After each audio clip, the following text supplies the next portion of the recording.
May nagtanong sa akin guys, sabi sa akin Bailin, sample na is magkano magpapasta dito te? Isa sa harap lang. Oh. Ang sa akin, sa akin sis is 517 Saudi Riyal yung nagasto ko sa isang ipin. Pero may na yun, anesthesiang kasali. Pero walang gamot siya. Wala siyang gamot. Anesthesia, injection, ganun. Yun ang binayaran ko lahat-lahat na 517. Sa isang ipin lang yun isang pasta lang yun.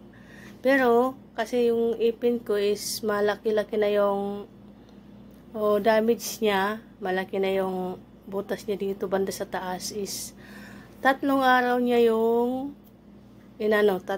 tatlong beses ako pabalik-balik ng dentist kasi hindi niya natatapos kasi nga malaki na yung yung butas niya.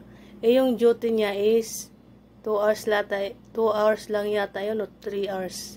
Basta pag natatapos na yung oras niya, pero yung pagpasta niya sa ipin ko hindi pa natatapos kaya pinababalik-balik ako. Pero yung pagbabalik-balik ko is libre na yun. Basta tinapos niya lang yun ng 3 araw.